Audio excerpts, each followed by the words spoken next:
I work with leaders who are building mission-driven organizations and hit times where the complexity outpaces their clarity. Ooh, that sounds like AI wrote it. Gross. That makes it hard to have clear positioning because I'm always iterating. Jon, I'm going to put us on the spot here for a second. What we're going to do is we're going to try and repeat back to Emily what we heard about who she works with, who she serves, and what she does for them. I love it. I thrive under pressure. So you said you work with leaders to help them reach the next level in fill in the blank. And I do think that there's a lot of opportunity to fill in that blank. Like really diving in and being the, correct me if the term's wrong, what did you call yourself? Mountaineer, right? Or the mountain woman? As a mountain woman, I need to know what the snowpack's doing. I need to know what's going on in the weather. I need to know what's going on in my team. I don't have access to my explosives anymore. I don't have access to stories anymore. But the stories that you can tell are the stories about the...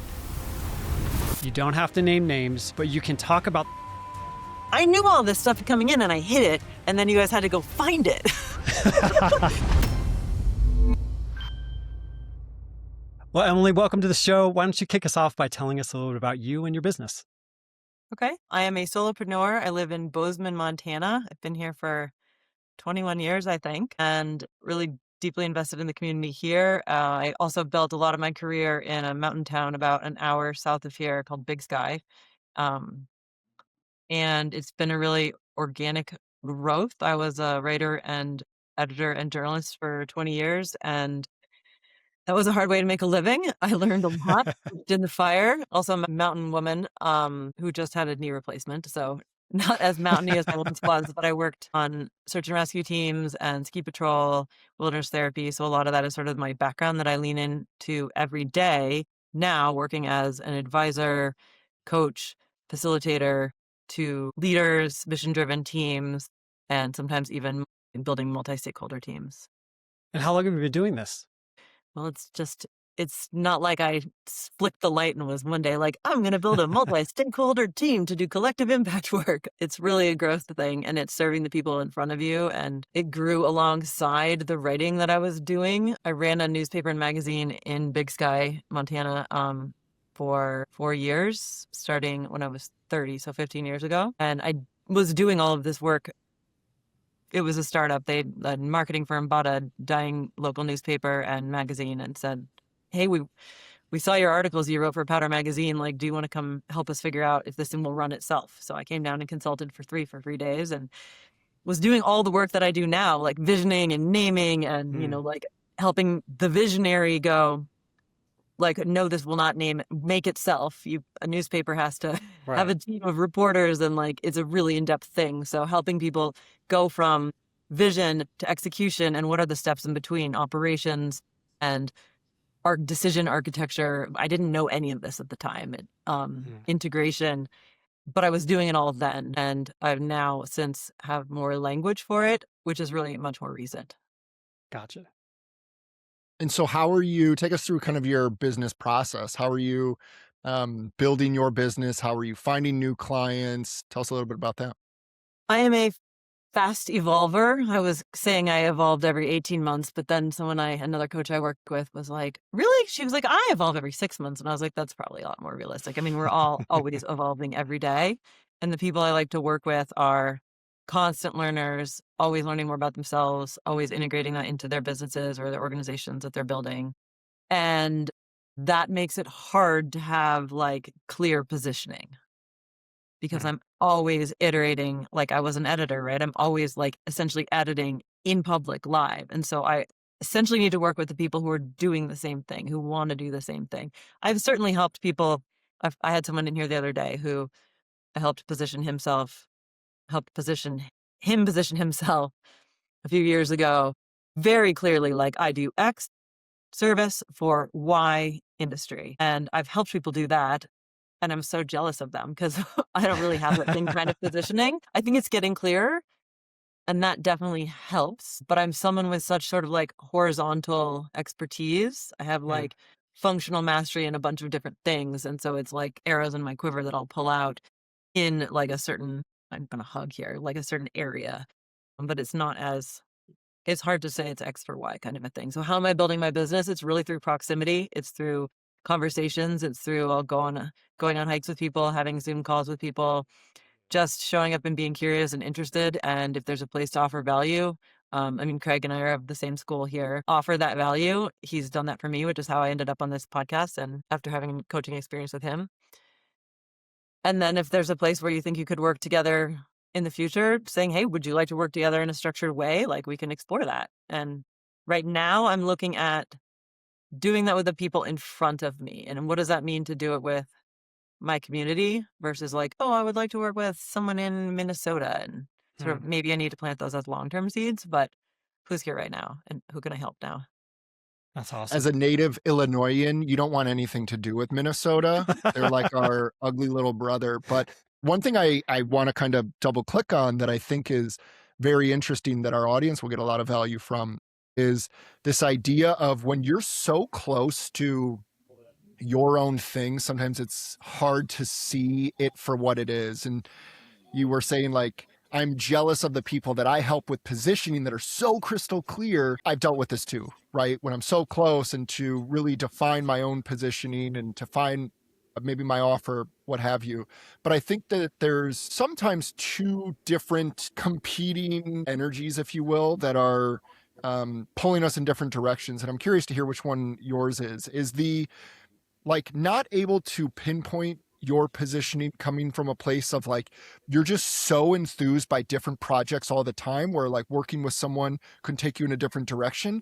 Or is it more of like a fear of committing to a position, which is going to disqualify an entire population of potential partners? Does that make sense? I think those are little birds that like sing in my ear, but I actually don't think that's what it is. Like, here, let's take a whack at it because I haven't actually told you what I do, I don't think. I work with I'm going to read it now because it's my most recent one and it changes all the time. I work with leaders who are building mission-driven organizations and hit times where the complexity outpaces their clarity. Ooh, that sounds like AI wrote it. Gross. So what do I do? Like, I work with leaders who've got a vision, who've got a big decision to make, who are stepping into something new, who are, maybe they're scaling, maybe there's a huge change, maybe they're changing their careers, maybe they're becoming the CEO, they're making decisions all the time. And there's a lot of, I think I threw out earlier, there's a lot of mapping, like what, as the journalist, asking questions to go like, what is here? I have a background in clean language as well. And that's a kind of inquiry where you're bringing much more process-based questions and using the person's own words combined with these process questions to really find out what's here and train someone's attention on it, but not, I mean, you're always affecting it by being there, but not be bringing your own lens into your questioning unless you choose to do so.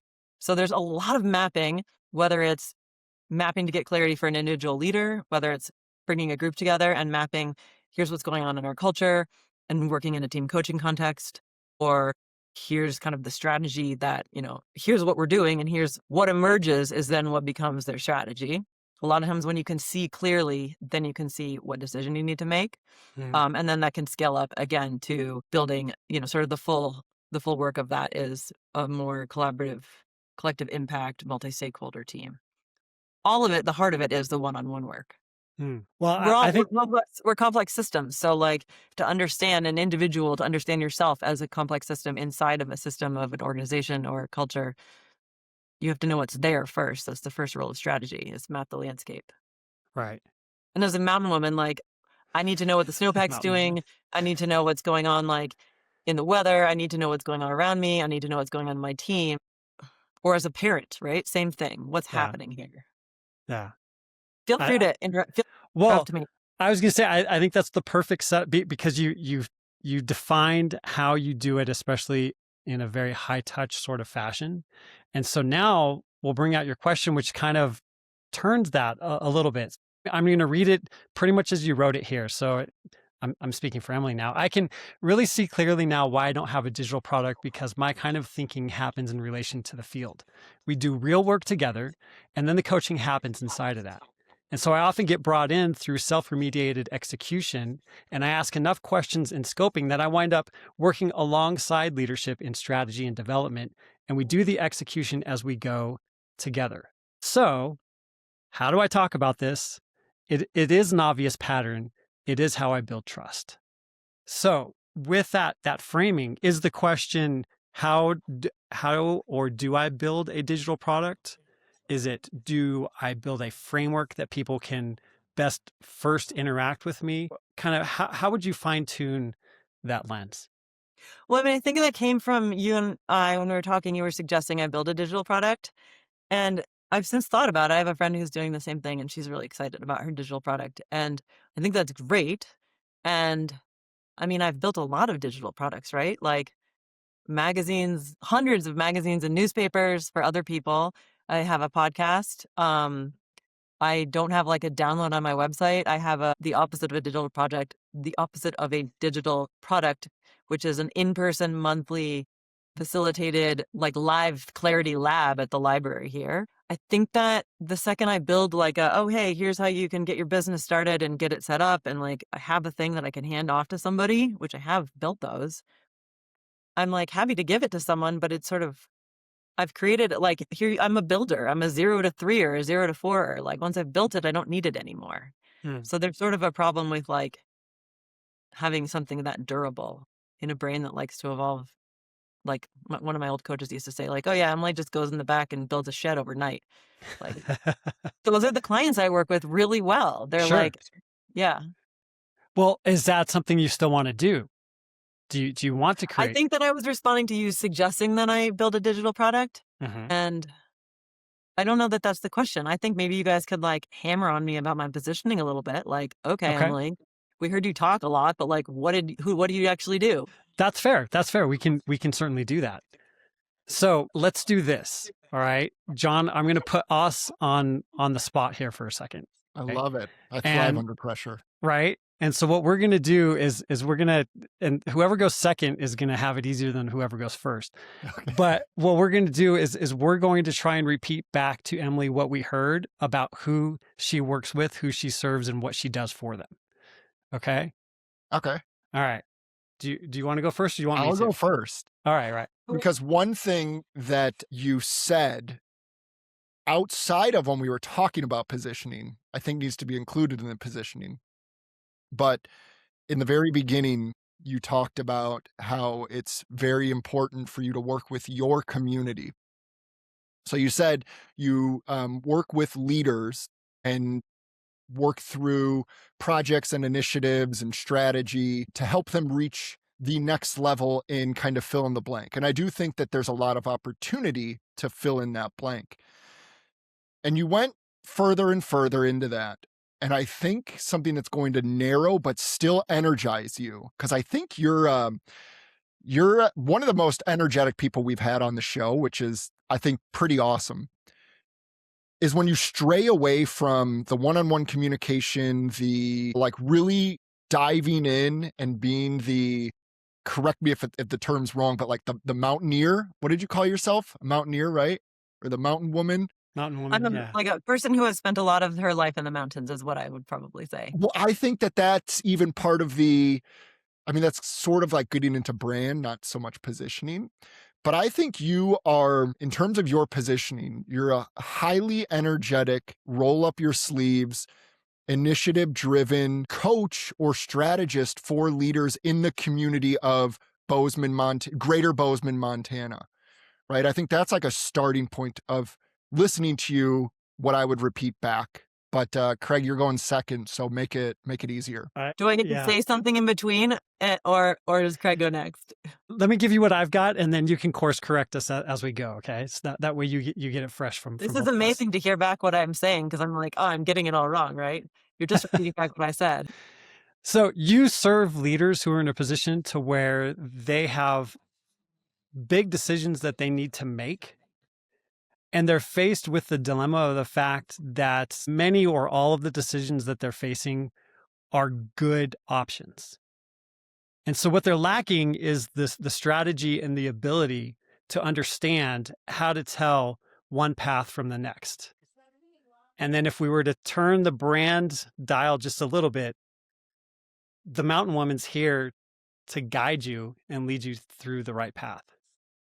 Let's be clear, like, I'm also a parent to small children, so like there's a lot of nervous system work and self-leadership work that I do with people now. You know, we have to manage our own state. If I'm going to facilitate well, if I'm going to be parent well, Yeah. Like, I want to offboard as much of that as I can to people as well, like self-awareness and who do you need to be to step into this next stage.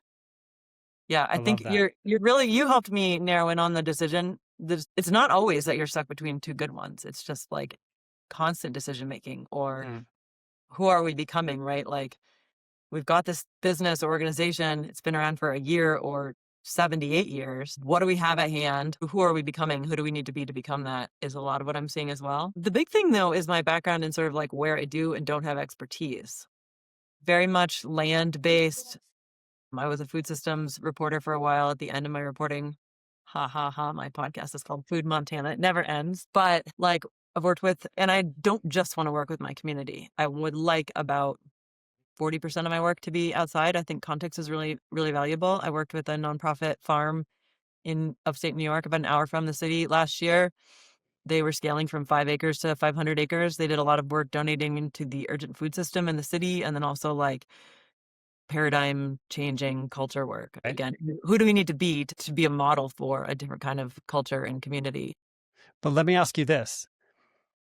When you heard us repeat back to you how we understood where your positioning is, what sounded right and what sounded off? Yeah, this was what was helpful before, was wrestling with you about what was right and what was off. So, I mean, certainly, Jon, you're capturing like the essence of what I think probably a lot of people pay for is the energy and like enjoying doing the work on the business and doing the work on yourself. And what having spent so much time in high stakes environments, like where you could die on a 3,000-foot cliff or whatever, Hmm. does to a person that they can walk into a room where the stakes are high and people are mad at each other. Like that is a valuable tool I bring into the room and get practice with every day with my kids, the sibling rivalry.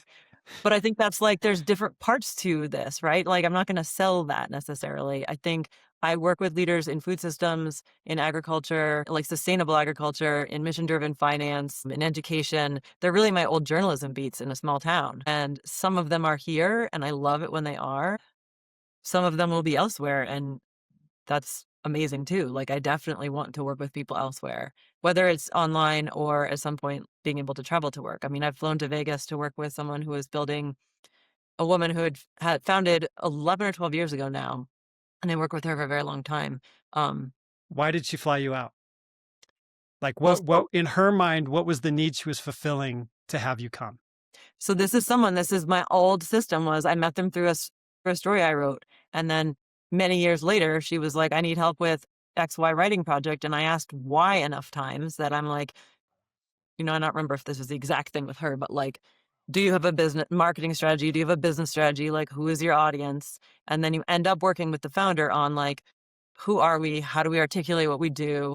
And by needing to do that work, which Jon, you had called brand, you find out who you actually are and what you actually do. Like the exercise of parsing words to write it is really vital to like making a vision come to life. And she still is building sustainable school systems in northern tribal Pakistan. Yeah. So like, who's my who? People wanting to make a difference in land and communities is what I've been describing it as now. And I think the who is the thing that when I hear you two talk was really missing because I didn't say anything about it. Hmm. Well, and here's something that I think I wanted to ask earlier, and now I feel is kind of an organic spot for it too. In your question, you say, I wind up working alongside leadership and strategy development, and we do execution as we go together.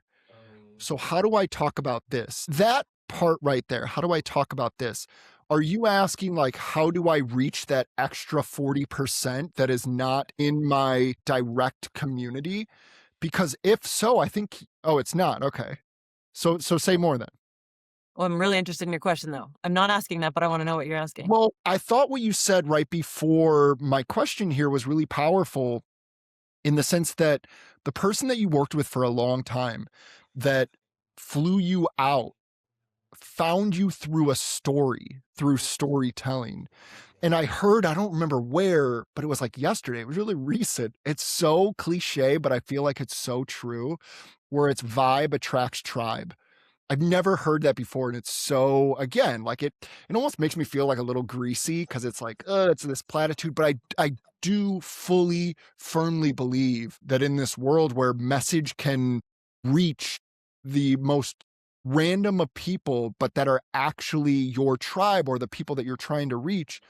Like, I do think packaging these stories, and I'm not even going to get into a way of like structuring the story, whatever. There's storytelling people that can help you out with that. But I think just saying it from your vantage point, whether it's written, whether it's on your podcast, whatever, like those stories are going to attract the people that are like, I'm at an inflection point where I have so many options in my business. You probably know, like the Joel Salatin type of like sustainable farming, but they're like the small guy who wants to take their message to a bigger audience and expand their reach, their scale of their farm. I think hearing your story would be like, bingo, no brainer. But again, that's not necessarily what you meant. So I'm curious to hear more of kind of what you mean by that, and even just your reaction to what I just said. It's all proximity based, right? Like if you look at my longest term clients, there's that woman that we just described, the founder of this international nonprofit that is scaling and has been around for a long time and is in a war torn region she spent 4 years like researching how to bring that nonprofit in a community based way so they wouldn't get kicked out. There's an owner of a community bank that's here that I've worked with for 7 years. I just came from working with him. We do strategy, we do retreat planning, we do on-sites, we do leadership coaching inside of all of those things. There's like, those are my two others, but those are two examples. And so they're really like, I guess I would say mission driven. And I'm interested in mission driven finance and food systems, like that intersection. That's a pretty small, narrow intersection. And I think if I was going to scale nationally, that would be a place to explore. And it's pretty new. But in terms of like how that actually happens, right? I was a writer for so long. I met so many people and sat with them and listened and heard their stories and helped them explore their stories. And that's what happened with this woman. Like I was on the Avalanche Center board here. So I was a board member and I knew someone who she was married to and co-founded that organization with. And he said, I think you should write her story for the newspaper. And I just wrote a story about her. Many years later, our kids were in the same daycare. We started working together. She grew through the work that we did. And so now I'm going, how do I not like, I'm not writing stories about people anymore. I know I could have a podcast and have people on, like that is certainly one good way to do it. But right now I'm basically compressing those things where I'm writing a story, not about them for a newspaper or a magazine, but like a piece of work, whether it's a strategic plan or planning a retreat, there's this piece of execution work. And inside of it, because they're people who care about words and meaning and how things come across, inside of it, they have to kind of like really inquire into who they are and what really matters and their audience inside of those pieces. And so they grow through them. So it's sort of like the old model about like just compressed. I don't know. It's like, how do you talk about that? That's sort of the question I'm asking. Do you describe the people that you work with as founders? They're not all founders. Okay. So they're leaders, but not necessarily founders. A lot of them are, but I've got an executive director. I've got a owner. I've got a founder. Yeah, but they're C-suite people, right? Or Would you like, say they're, I sometimes I fall in love with like brilliant visionary, like solo founders that will eventually scale, but like, it's just them at that point, you know? So yeah, it is that range though. Yes. It is the person with the big idea, making the big consequential decisions. So there's something in that the juxtaposition that you said of food, finance, and leadership. Yeah, I mean, but there's also clearly education as well. Like I've had 2 education clients and one of them's current. This is why the expert why, the why is hard. And the why is also a demographic. They're people who are super energetic, totally brilliant, variable attention patterns, really creative, under a lot of pressure, like have authority. Like it's more about like the human being. And I think, John, you said something around vibe, and I have a list scrawled over there of like my Emily's 10 qualifiers. And the first one is vibe. Yeah. So last time we talked, I forgot to look at the notes, but did we talk about doing customer interviews? Yeah. Okay. Because the fact that you have such a wide variety of people who have obviously sought you out, found you, and hired you, but yet it seems like we're having a hard time pinning down the commonality among them. I think it's a personality thing. It's like a status and personality thing. It's like vision, absolutely off the charts, brilliant. It's not a vertical, right? Like it is a series of verticals, a grouping of verticals, all very sort of like analog world, very heart driven world. You could call it mission driven, but it's like this grouping of things that I have expertise and context in the past. But I think it's about the human being. And that's why after you and I talked, I was like, this is about proximity. It's about being in conversation over. I mean, my land trust client that I worked with for 18 years or 18 months, I knew him, like the director there that I worked with for 18 years before we worked together. It's about being in proximity and them knowing what you do and you knowing their challenges.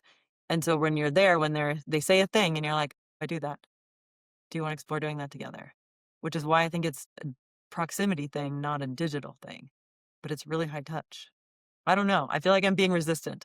No, well, I think there is some common reason, there's some common problem, there's a felt need that people have that when they see your website, when they encounter you in person, when they go to one of your webinars, online sessions that you're doing, that they connect with you for those reasons, right? And so it's not necessarily people who are in food or in education or whatever.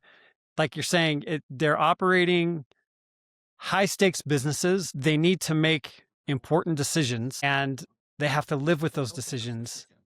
And you're the one that kind of helps bring them through the process of, instead of just doing something impulsive or doing something out of fear or self-protection, you're kind of giving them the opportunity to see what the world really is and help them through that. How does that sit with you? Yeah, but they don't go to my website and find me. Like, it's Well, like okay. you had an Yeah. experience with me and you called me. Right. Yeah. But And what's most of the time I might call them, we might just be in conversation until eventually one of us is like, hey, do we want to explore working together? what's the opportunity for, let's say, a person outside your like proximal reach? What opportunities are there for them to go to your website and find you? Right? Like, what would be the journey they would go on to be like, Emily popped into my sphere. Let me investigate more who she is. Like, how would someone do that? I mean, LinkedIn, I write on there like 4 days a week, probably, but that's much more peer based. It seems to me like my clients don't hang out on LinkedIn, for the most part that I know of. They're busy like making decisions and leading teams and doing the work. Outside of Montana was the question. So specifically the client that I worked with last year, remember, I also had a total knee replacement last year. The client I worked with out of Montana last year was this group in upstate New York, and they found me through a piece that I wrote back when I was still doing really high level reporting for a nonprofit watchdog site here, Montana Free Press. And I spent 900 hours reporting this series of 3 stories on how organic and regenerative agriculture are revitalizing rural Montana economies.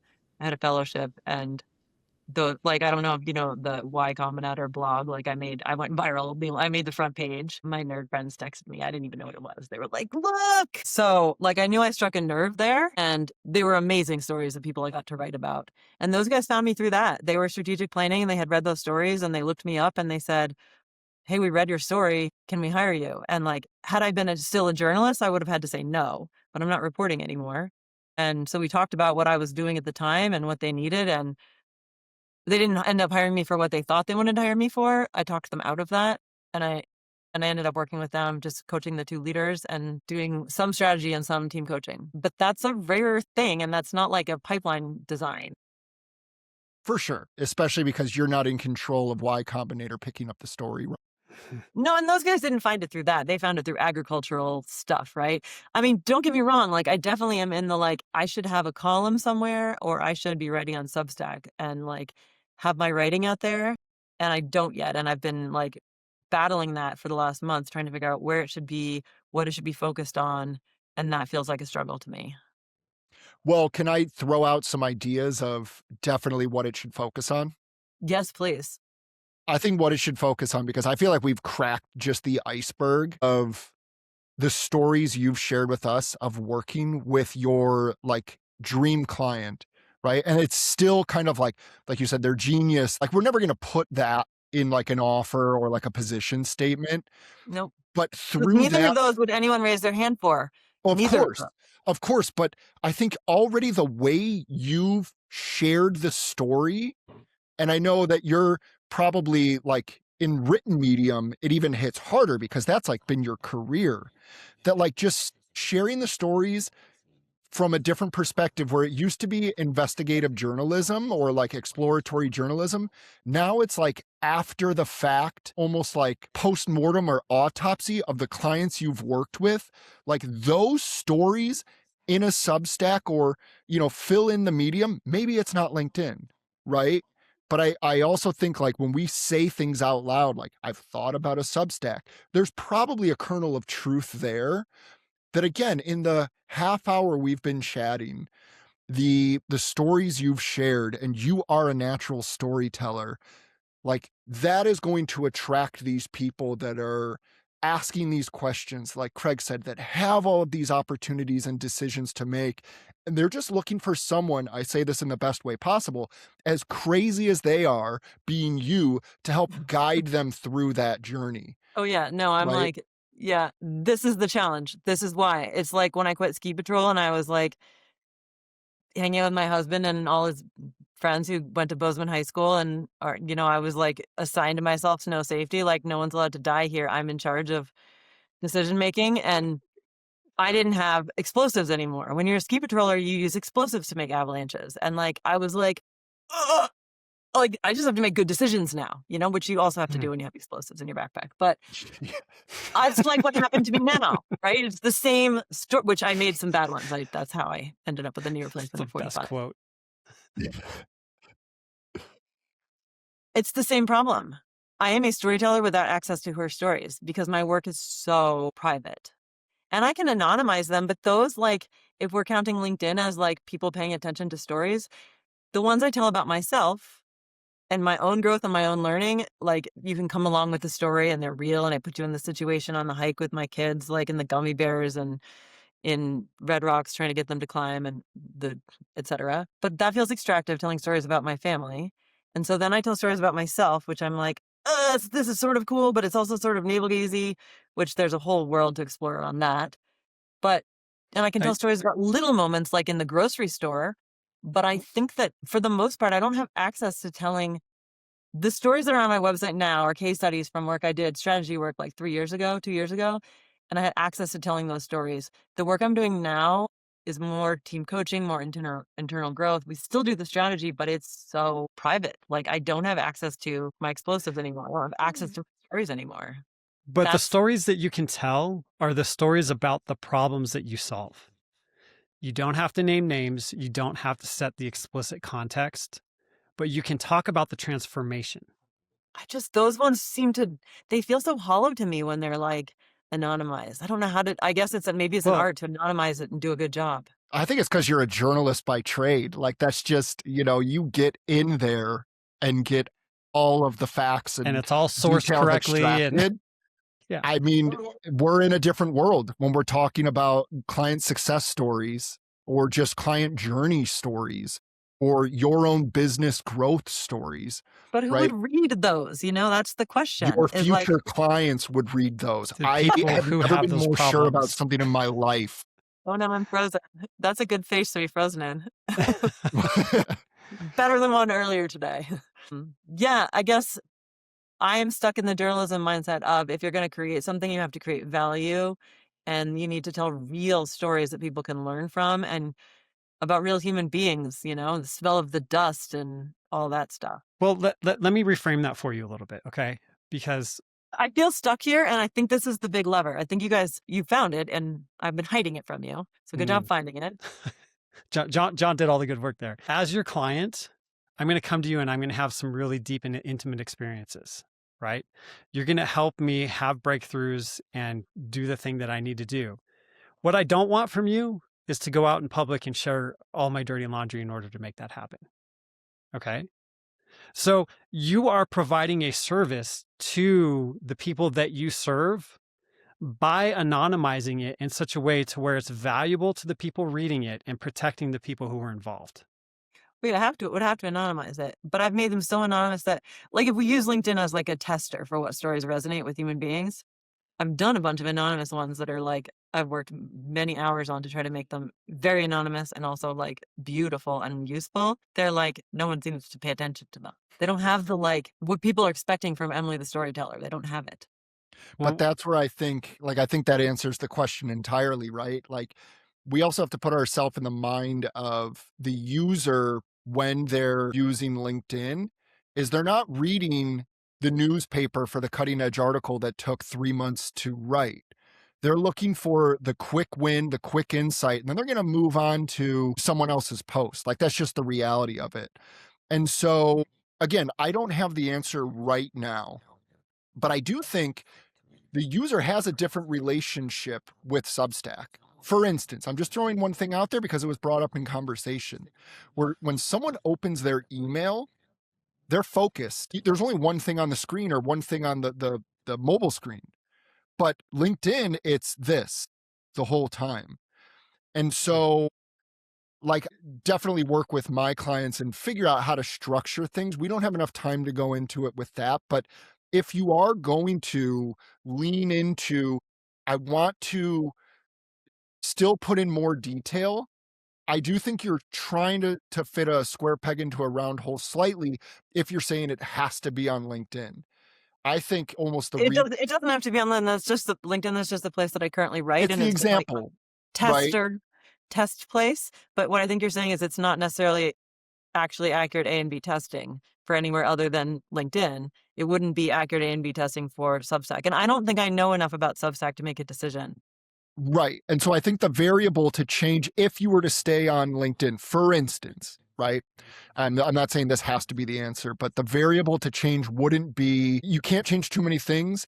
I would think, how can someone digest this and get the powerful insight of like, here was what my client overcame in, let's even say like 5 seconds or less. Like, really stress test it, Yeah. because like that's all the time you have. In reality, you probably have like 30 seconds, but No, being able I to tell stress longer test it. stories. I like LinkedIn, honestly, versus Substack because you can have like 2,000 words. And not that I write 2,000 word posts, but I tell like a full little mini essay on there, which is not like what it's designed for at all. And then And I then, feared that like if I had a Substack, then I would want to fill that with like a full reported story and like an amazing thing. So then I'm like, just don't do that right now, you know?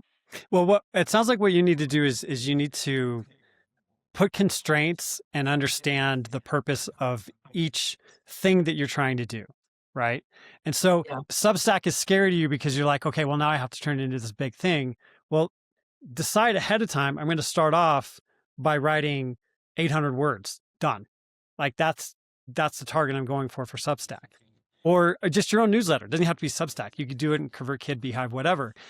You could, You're in the world where I'm so stuck right now. I'm like been researching Kit, I've been researching Substack, I'm like right. writing on LinkedIn, and I'm just sort of stuck here.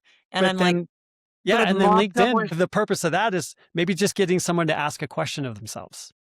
Like it's not to get the transformation. It's not.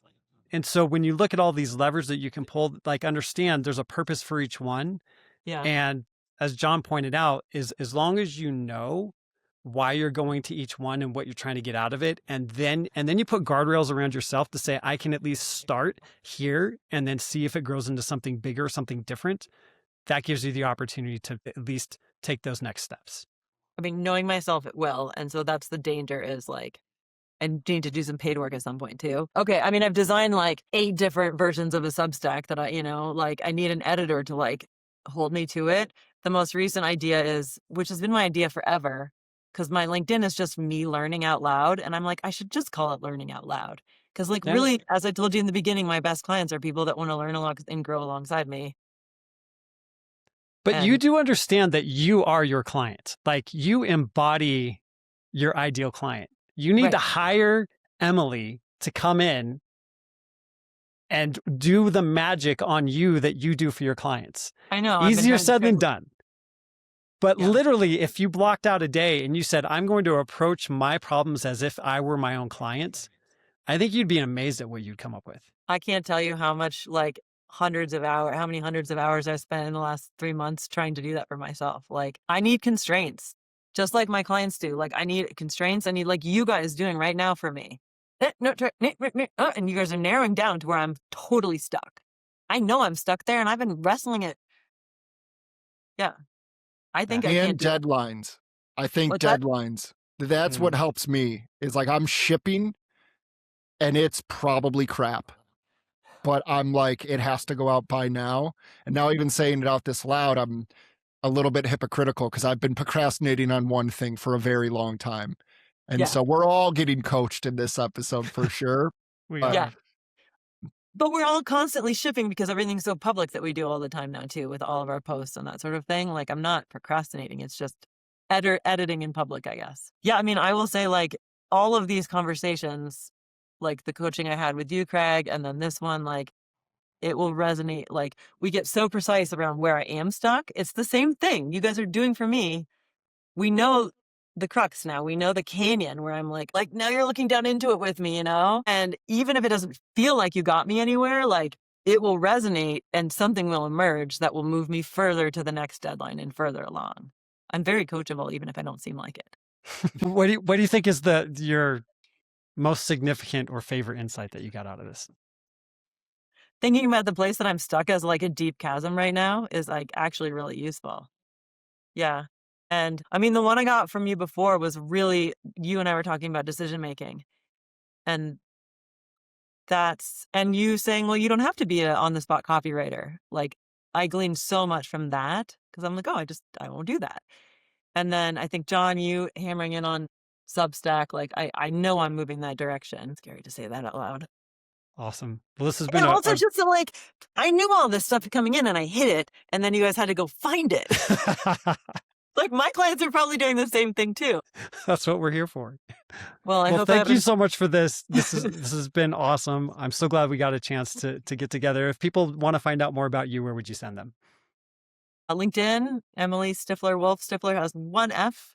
Wolfe has an E on the end. Or my website, which is my name, EmilyStiflerWolfe.com.